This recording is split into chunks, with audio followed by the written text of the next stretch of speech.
네, 오건영 팀장님과 함께한 경제핫스팟 2부에 걸쳐서 미국 경제는 물론 한국 경제의 현관까지 내다봤습니다. 자, 이대로 보내드리기 아쉬워서 저희가 특별히 준비한 번외편에서는요. 투자에 대한 오건영 팀장님의 조언을 가득가득 담았습니다. 나도 부자가 될 수 있을까? 나도 투자를 잘할 수 있을까? 이런 고민 갖고 계신 분들이라면 이번 편 끝까지 시청해주세요. 지금 바로 보고 오겠습니다. 첫 번째는 그런 것 같아요. 그러니까 저도 되게 많이 듣는 말씀인데 거시경제 알아봤자 투자에 도움 안 된다. 이제 이런 말씀 되게 많이 해주시고 그거 해봤자 큰 돈 못 번다.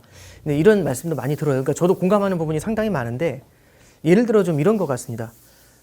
정말로 주식을 많이 해보신 분들은 그분들이 갖고 있는 노하우라는 게 분명히 있는 것 같아요. 기업을 바라보는 시각이라든지 아니면 그 기업이 굉장히 어려울 때도 이걸 견딜 수 있는 능력 이런 것들을 다 갖고 있는데 일반 초심자들은 그게 참 쉽지가 않은 것 같아요. 그러면 무언가 투자를 할 때는 최대한 유리한 환경에서 투자라는 게 되게 중요하다고 생각을 합니다. 근데 잠깐 중요한 거 여기서 하나 나왔는데요. 유리한 환경이라는 말씀을 드렸잖아요. 거시경제라는 건요. 우리가 투자를 할 때 투자를 둘러싼 환경을 거시경제 환경이라고 보시면 돼요. 축구로 따지면 이런 거죠. 그러니까 예를 들어서 우리가 축구 경기 승무패에 배팅을 한다고 해봐요. 승무패에 배팅을 하려고 하는데 저는 이제 그런 생각을 합니다. 한국이랑 이란이랑 축구 경기를 해요. 그러면 오케이. 우리나라 선수들의 라인업이 더 좋고 또 구성도 잘 돼 있으며 예전에 이제 역대 전적 보니까 훨씬 좋아서 우리나라가 이길 것 같다라고 해가지고 100% 승에다 베팅을 쳤죠. 근데 갑자기 이상한 사람이 하나 등장해요. 그 사람이 딱 등장해가지고 저한테 얘기하는 거죠. 근데 그 경기가 중동 원정 경기야. 이렇게 얘기하는 거죠. 이게 무슨 얘기냐? 우리나라 홈 경기가 아니라 중동 원정 경기라는 얘기잖아요. 그래서 제가 물어봤어요. 그래서 이긴다고 진다고. 근데 그 사람이 얘기하는 거죠. 그건 모르겠고 중동 원정 경기예요. 그럼 여기서 이제 우리가 느끼는 게 뭐냐면 아무 중요한 정보 아니야. 시끄러. 이게 아니라 그런가? 결국에 판단을 할 때 홈 경기가 더 유리하지 않을까요? 그러면 다른 질문이 나오는 거죠. 홈 경기면 무조건 이길까? 모르죠. 근데 한 가지 확실한 건 있습니다. 유리하죠. 어웨이 경기하면 지냐? 모르죠. 근데 한 가지 확실한 건 있죠. 불리하죠. 그러면 우리가 초심자라면 최대한 승리할 확률이 높은 쪽에다 배팅하는 게 낫지 않나요? 그럼 저라면 환경을 한번 보면서 유리한 환경에 있는 곳에 배팅하고 싶을 것 같아요. 한번 볼까요? 예를 들어서 거시경제 환경에서도 환율이 높을 때 유리한 기업이 있고 낮을 때 유리한 기업이 있겠죠. 금리가 높을 때 유리한 기업과 낮을 때 유리한 기업이 있고 물가가 높을 때 유리한 기업과 낮을 때 유리한 기업이 있을 겁니다. 그 유불리가 다 다를 거예요, 아마. 그러면 예를 들어서 지금 물가가 높고 금리가 높다고 해보죠. 그러면 아무것도 그런 거 신경 안 쓰고 그냥 투자하는 게 좋을까요? 아니면 초심자 입장에서는 물가가 높거나 금리가 높을 때 조금이라도 더 유리한 기업을 투자하는 게 아무래도 조금 더 낫지 않을까요? 저는 후자라고 생각을 합니다. 그래서 많은 분들이 초심자의 입장에서 투자를 하실 때는 유리한 환경과 여건을 가지고 그걸 백으로 해가지고 투자하시는 게 조금 더 낫지 않나. 그게 거시경제를 얘기할 때 투자의 포인트라고 생각을 해요. 그래서 필요가 없다. 거시경제를 알면 무조건 투자를 잘한다. 전혀 아닙니다. 근데 거시경제를 알면 투자를 할 때 실수할 수 있는 가능성을 최대한 좁힐 수는 있다고 생각을 합니다. 그런 맥락에서 이제 말씀드린 거고요. 근데 이제 그걸 하자니 사실 축구 보는 건 재밌는데 경기장 상태가 어떻고 잔디 상태가 어떻고 날씨가 어떻고 재미없잖아요. 축구 경기 보고 싶은 사람 입장에서는. 거시경제도 되게 똑같거든요. 내 주가가 어떻게 되는지를 보고 싶은데 갑자기 막 그 매크로 환경이 어쩌고 환율이 어쩌고 금리가 어쩌고 되게 재미가 없거든요. 근데 저는 이런 생각이 들어요. 재미없더라도요. 제일 중요한 건 꾸준함이 제일 중요합니다. 그래서 하루에 10분이나 20분만이라도 뉴스도 좋고 신문 기사도 좋아요. 근데 저는 개인적으로는 유튜브나 뉴스나 좋은데 신문 기사를 갖다가 경제신문 기사를 매크로 관련된 내용을 꾸준하게 조금씩 읽어나가는 게 되게 중요하다고 봅니다. 그러면 매일매일 요만큼씩 읽잖아요. 요거 10년 읽으면 어떻게 될까요? 이렇게 늘어나 있겠죠. 이걸 갑자기 하루에 공부하면서 따라가려면 절대 못 따라갑니다. 그래서 저는 매크로 환경이라는 건 꾸준히 쌓아가는 겁니다. 그럼 10년이나 공부하고 20년이나 공부하고 그게 되겠어? 근데 잠깐 생각을 해보면 우리가 투자를 하루 이틀 할까요? 아니면 꽤 오랫동안 투자할 것 같으세요?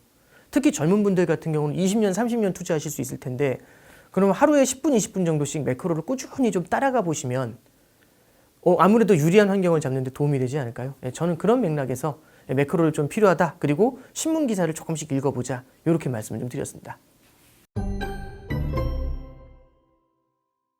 사실 저도 사람인지라 그런 분들을 뵈면 선입견이 있는 건 맞는 것 같아요. 아, 이분들은 대단한 분들일 것 같아 라면서 바라보는 부분이 분명히 있을 텐데, 근데 저는 이제 그런 걸 좀 많이 느껴요. 어떤 게 있냐면 이분들을 뵈면 좀 많이 들으려고 하세요. 그러니까 스피킹보다는 리스닝을 되게 잘하시는 분들이 많더라고요. 공통적으로 그랬던 것 같아요. 리스닝을 잘한다는 건 뭐냐면 만약에 이런 거죠. 이제 예를 들어서 제가 누군가와 대화를 하는데 그분이 이제 얘기를 해요. 그랬더니 제가 그런 거 이미 알고 있어요. 이미 알고 있어요. 그건 들어보던 얘기예요. 이러면 상대편도 말을 짧게 가져가요. 근데 어쩌면 말을 하는 사람들이 특히 전문가 같은 경우는 빌드업을 하면서 올라오는 게 있거든요. 근데 빌드업 하는 과정에서 쫙쫙쫙쫙 끌어올라오는데 다 들었어요. 그러면 쫙 내려버리죠. 빌드업을 한 과정에서 끝에서 인사이트가 나올 수가 있는데 그걸 끝까지 들으시는 것 같아요. 그리고 제 생각에는 이 정도 되시는 분이 이 얘기를 모르실 리가 없거든요. 근데 되게 경청을 하세요. 마치 처음 듣는 것처럼. 그럼 사람이 표현이 좀 이상한 것 같기도 한데 좀 신이 나서 얘기를 하는 것 같아요. 더. 아, 이게 뭐냐면 이 사람이 그래도 내 얘기를 열심히 들어주는구나 라고 싶으면은 조금 더 많이 얘기를 해드리게 되잖아요. 그래서 기승전결을 제일 흐름을 끊어지지 않게 쭉 이어가는 그런 여건을 정말 잘 만들어주시는 것 같아요. 그러면 그분하고 얘기했었을 때 일단 지치지도 않고 긴장도 안 되니까 드릴 수 있는 말씀을 최대한 맞춰서 많이 해드리려고 했던 것 같거든요. 그러니까 저는 꼭 말씀드리고 싶은 게 경청하는 게 되게 중요한 것 같아요. 그래야 보다 많은 정보를 들을 수가 있습니다. 그리고 이제 그분들 같은 경우는 경청을 한다는 거는 시간을 들여서 본인도 노력을 하시는 거잖아요. 그러지 않을까요? 그래서 저는 항상 공부를 하는 자세가 갖춰지신 것 같고 그 속에서 뭐가 있냐면은 경청을 하시는 것도 있다. 그 생각이 듭니다. 그리고 이제 뭐 경청 과정에서는 이게 쓰시는 분들도 실제 필기하시는 분들도 계세요. 그게 생활화되신 분이었던 것 같은데 필기 되게 열심히 하시더라고요. 그래서 저는 이게 우리도 이게 작은 대화 하나하나 할 때도 너무 요만큼 안다고 해서 전체 다 아는 것처럼 그렇게 생각하는 것보다는 최대한 상대방한테 많은 정보를 좀 얻어내려고 노력하는 자세들 이런 걸 가지고 있어야 조금 더 좋은 정보, 고급 정보 얻지 않을까 생각합니다. 예, 그 정도 말씀드릴게요. 가치 투자에 대해서 참 많은 뷰들이 갈리는 것 같아요. 근데 이제 그 가치라는 게 실제로 특정 기업을 바라봤을 때도 이 기업은 아무리 못 받아도 주가가 10만 원은 가야 될 것 같은데 만 원밖에 안 되는 거죠.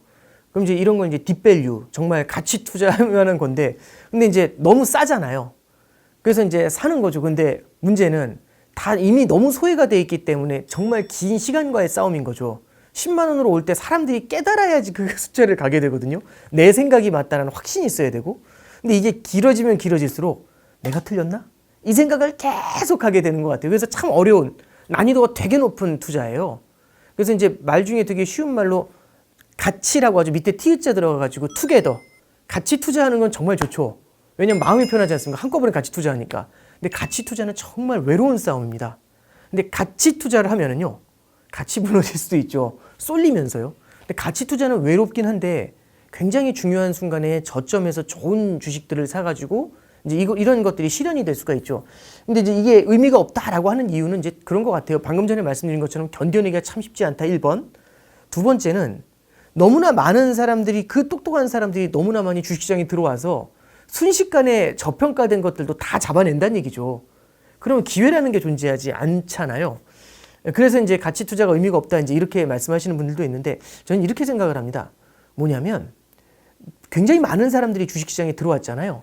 그만큼 쏠림도 되게 크게 늘어난 것 같아요. 그럼 쏠린다는 거는 어떤 때는 필요 이상으로 자산 가격이, 특정 자산 가격이 급등하는 경우가 있고, 또 어떤 때는 그쪽으로 그럼 너무 많이 몰리면서 왕따가, 너무 큰 왕따가 되는 경우들도 있거든요. 그래서 너무 많은 사람들이 들어오더라도 이 자금이 몰려다니면서 또 다른 기회 요인을 만들 수는 있다고 생각을 해요. 그래서 외롭긴 하지만 가치 투자라는 게 아직까지도 우리한테는 도움이 되는 게 아니냐. 근데 한 가지 중요한 거는 시간과의 싸움에서 이길 수 있는 능력이 되게 필요한 것 같습니다. 그래서 시간과의 싸움을 할 수 있는 능력이 있는 분들이라면 가치 투자는 여전히 유효하지 않겠는가, 그렇게 생각합니다. 그러니까 부동산이라는 게 굉장히 큰 범위잖아요. 토지도 있고 뭐 상가도 있고 주택도 있고. 근데 주택으로만 한정을 해서 말씀드리면 재무 목표라는 게 있습니다. 생애 재무 목표. 그게 결혼 자금 마련, 그다음에 주택 마련, 은퇴 자금 마련, 이런 게 있거든요. 근데 주식 자금 마련이라는 말은 없습니다. 그 재무 목표에 그런 말은 안 나오거든요.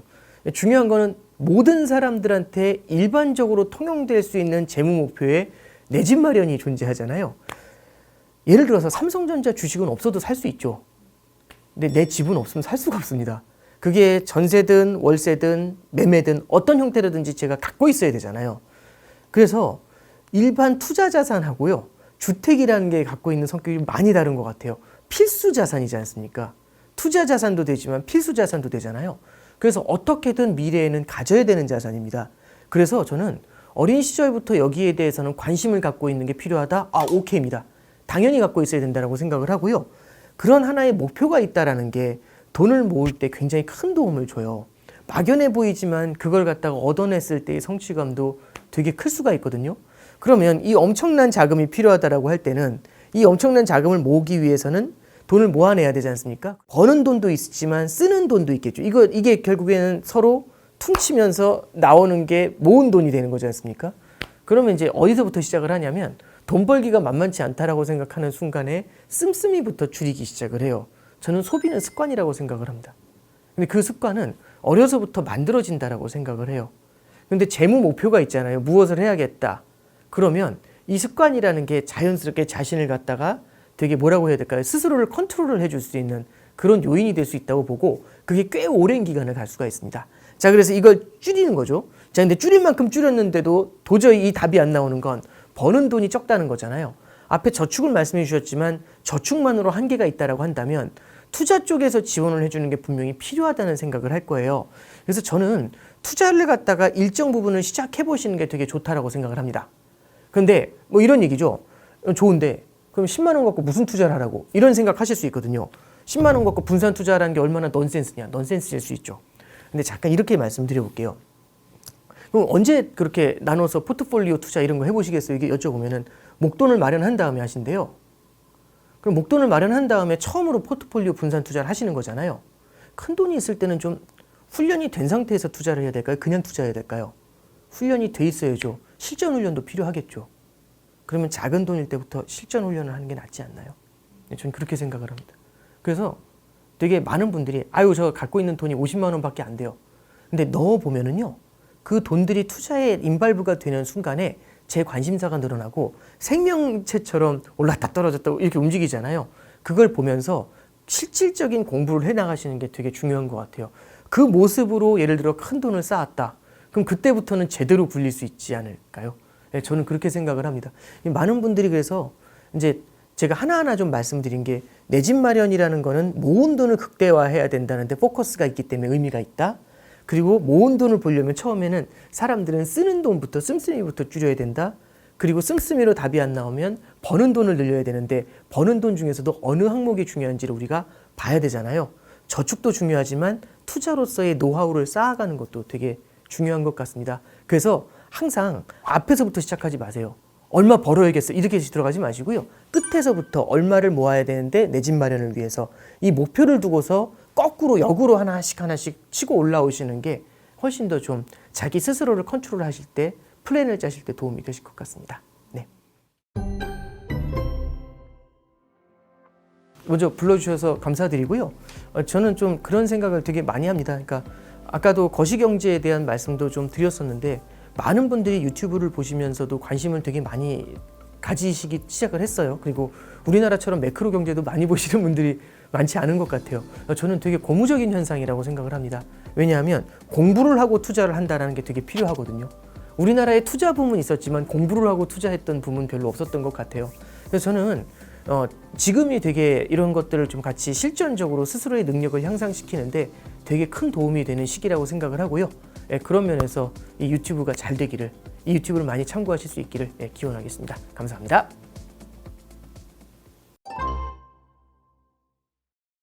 네, 오건영 팀장님의 친절하고 솔직한 조언 듣다 보니 여기까지 오셨죠?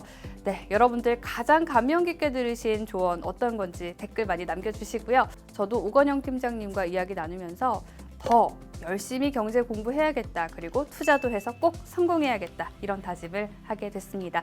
자, 좋아요와 구독 잊지 마시고요. 저는 경제 크리에이터 신지은이었습니다. 고맙습니다.